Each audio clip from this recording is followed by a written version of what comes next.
Welcome to your last set of notes in Unit 8 over clinical psychology. Today we're going to be looking at evaluating our psychotherapy. So we have looked at the various treatment options for mental illness that we have studied in this unit, and now we're going to look at whether or not they work, how effective they seem to work, as well as are there certain therapies that work better for certain mental illnesses than others.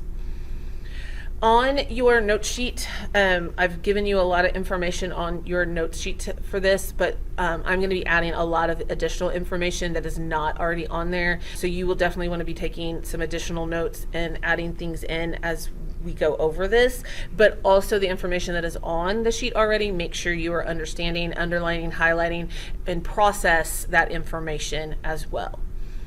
All right, so looking at this, we are in our evaluating of psychotherapies.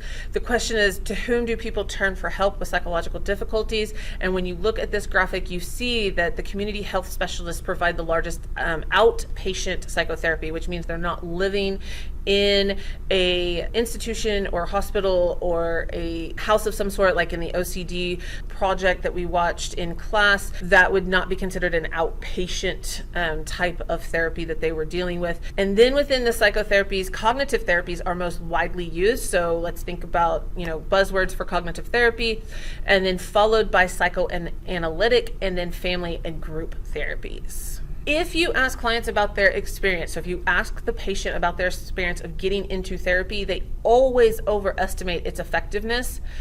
Critics, however, remain very skeptical. So the clients, are saying, "Oh my God, it's so amazing! It helped me so much, and I wouldn't be where I'm at today. I wouldn't be better if it weren't for the therapy that they did." But the issue here is that the clients enter therapy in crisis, and the crisis may subside over the natural course of time. So, even if they hadn't entered into therapy, the likelihood of them improving was significant.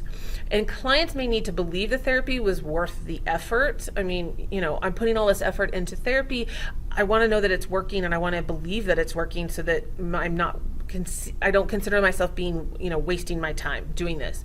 And then clients generally speak kindly of their therapist because, they do develop a relationship with their therapist. When you look at the clinician's perception, so this is the therapist's perception, like the clients, the clinicians believe in the therapy's success. They believe that the client is better off after receiving the therapy than not. And here's the thing, clinicians, they're aware of failures. They're aware that there are people who do not get better under therapy, but they always look at it and say, those are other therapists. They're not my patients. My patients all get better. And if a client seeks another clinician, so say that it's not a good match between the client and the clinician, and they seek another person, the former therapist is more likely to argue that the client has developed another psychological problem. Oh, well, I can't help them because the problems that they are dealing with is not my specialty, and so they found someone else to have success with. And clinicians are likely to testify to the efficacy of their therapy regardless of the outcome of the treatment. Like, they're going to be like, it works, it's positive, it's great, everyone, that enters therapy is going to benefit from it. But what does the actual research say? Well, Eisnick, we've heard Eisnick before, suggested that 2/3 of clients improve whether they receive therapy or not. It didn't matter if the individual received therapy, they're likely to improve. Now, here's the issue with this. He only had 24 studies to analyze when he made this suggestion, and there were very few forms of psychotherapy available. So we have way more studies to look at now, as well as way more options for people to get, who seek treatment, to get treatment. So today, there are hundreds of studies demonstrating the efficacy of psychotherapy. So Mary Lee Smith analyzed 475 studies. So this would be a meta-analysis in which you take all of the studies and put them together and see what the bottom line is over, all these studies. And it showed that the average therapy client ends up better than 80% of untreated individuals on a waiting list. That's huge. Like, when you look at all the studies, yep, it's showing that therapy is helping. But in general, those not undergoing therapy improve, but those undergoing therapy are more likely to improve. So, it's you increase your chance of improvement by going to therapy. 80% of untreated people have poorer outcomes than the average treated person. So there is less likely a relapse in behavior if they're in treatment. So to kind of wrap this up, here's what you need to understand. Both the client and the clinician believe that therapy is working, and it's one of those things that if you believe it's working, then it's going to work.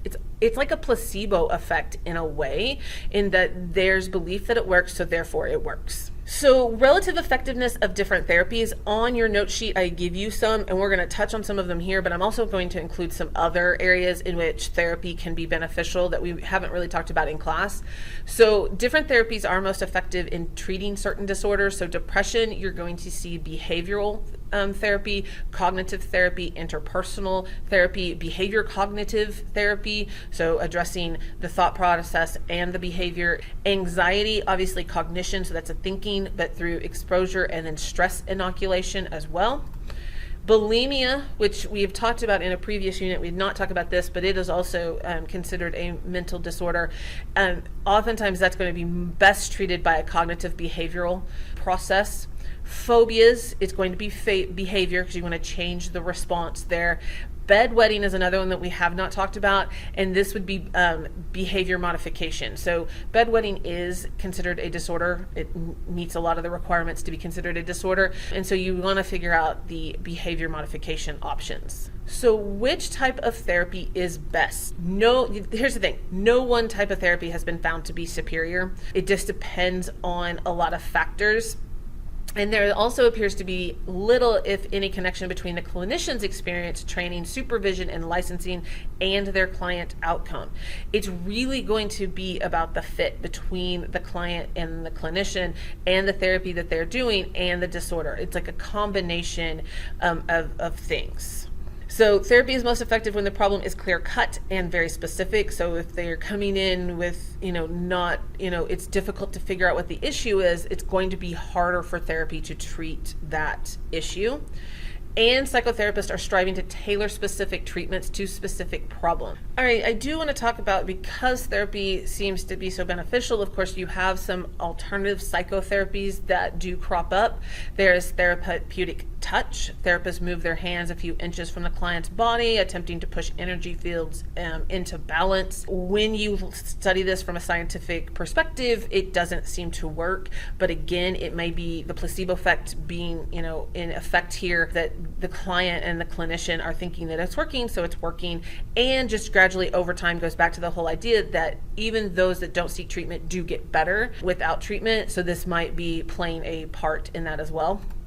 Then you also have eye movement desensitization and reprocessing. So basically this is having people move their eyes back and forth while remembering traumatic experiences. This one, the eye movement desensitization, does seem to show some, ability to be working as a potential therapy, but they don't know why necessarily. It might just be that if you're remembering the traumatic experiences, you're doing a form of exposure therapy. So it really has nothing to do with the eye movement other than a way to kind of re-engage and remember the traumatic experience to help you process it. And then there's light exposure therapy. So seasonal affective disorder, also known as SAD, a form of depression that has been effectively treated by light exposure therapy. This form of therapy has been scientifically validated.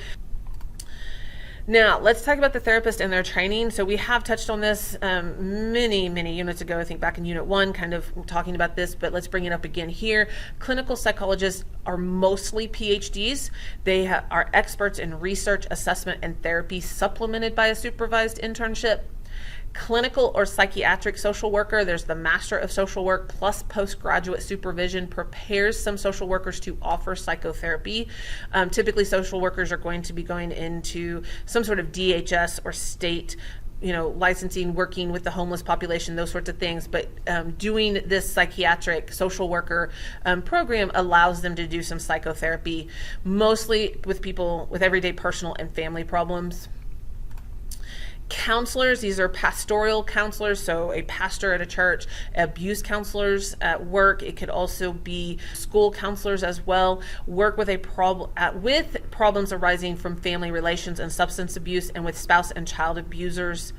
And then finally, you have psychiatrists, physicians who specialize in the treatment of psychological disorders. Not all psychiatrists have had extensive training in psychotherapy, but as MDs, they can prescribe medication. So remember, psychiatrists are medical doctors. They do a different track than psychotherapists, but some of them do specialize so that they can learn the process of psychotherapy, and that therefore they can offer a more of an eclectic method to therapy and treatment.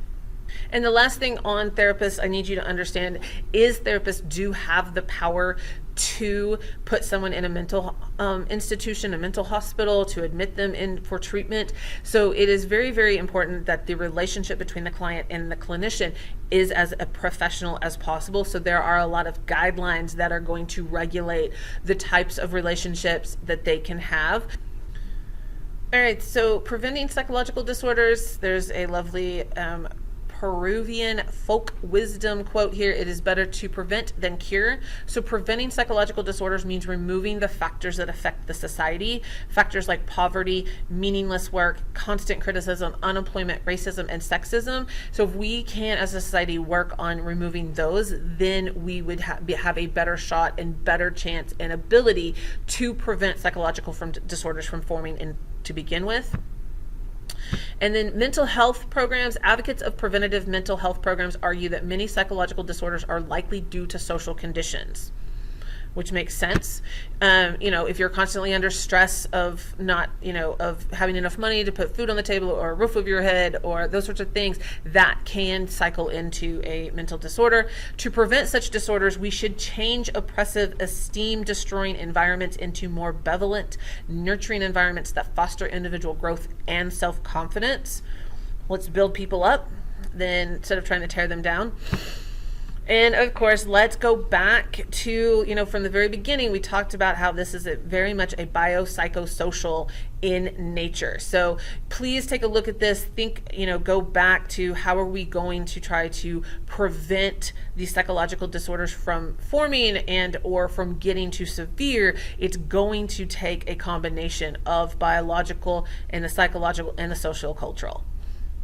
All right, that wraps up our last set of notes in Unit 8 over clinical psychology. If you have any questions, please let me know. Otherwise, don't do anything too stupid. Bye, guys.